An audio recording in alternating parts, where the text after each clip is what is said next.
Influencia de la organización de la Iglesia Católica. A través de los siglos, las normas administrativas y los principios de la organización pública se fueron transfiriendo de las instituciones estatales a las instituciones de la Iglesia Católica y de la organización militar. Tal es el caso de Atenas y Roma. Esta transferencia fue lenta, porque no siempre había unidad de propósitos y de objetivos en la acción política desarrollada en los estados. La Iglesia es una institución que desde el principio empezó a consolidar su poder entre los pueblos europeos, desenvolviéndose en diferentes ámbitos, no solo en lo religioso, también en las decisiones políticas, culturales y económicas. Según su organización, la Iglesia tiene una cabeza ejecutiva a quien se le delegó su autoridad inmediata y directa por la gran autoridad suprema. Está organizada jerárquicamente. Es una organización simple pero eficiente y opera bajo una cabeza ejecutiva, quien es el Papa. Sus miembros están repartidos en todos los países de la tierra, todos sumisos ante las decisiones de la cabeza ejecutiva.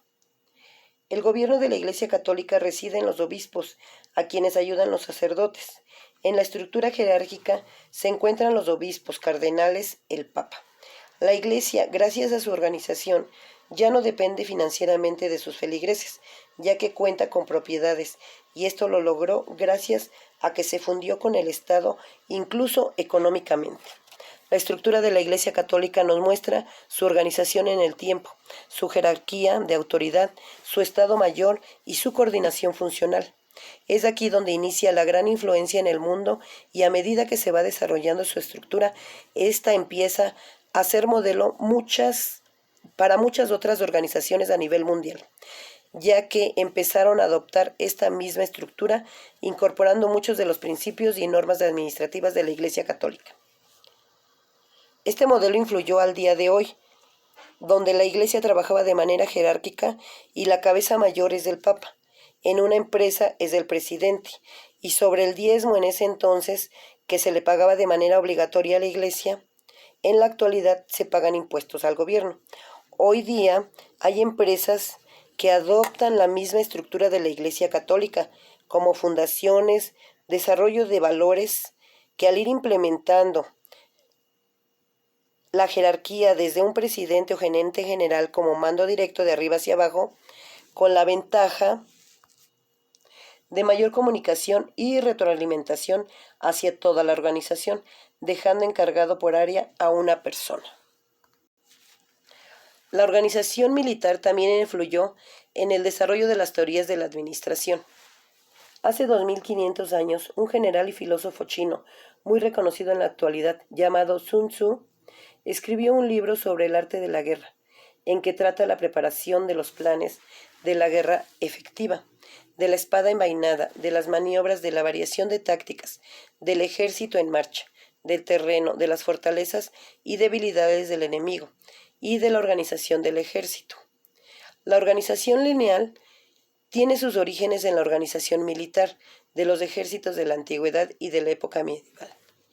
El principio de unidad de mando, según el cual cada subordinado puede tener un superior, es el núcleo de las organizaciones militares. La escala jerárquica es un elemento típico de la organización militar, utilizando en otras organizaciones. Aumentaba el volumen de operación de militares y delegaba la autoridad en los niveles más bajos de la organización militar.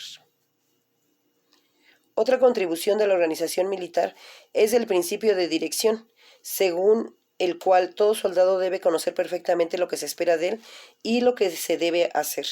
El general prusiano Karl von Clausewitz es considerado el padre del pensamiento estratégico. Escribió un tratado sobre la guerra y sus principios, y cómo administrar los ejércitos en periodos de batalla. Definió la guerra como una continuación de la política por otros medios, cruel y destructora. Clausewitz consideraba que la disciplina era un requisito básico para una buena organización. Es decir, el administrador debe aceptar la incertidumbre y planear la manera de minimizar sus efectos.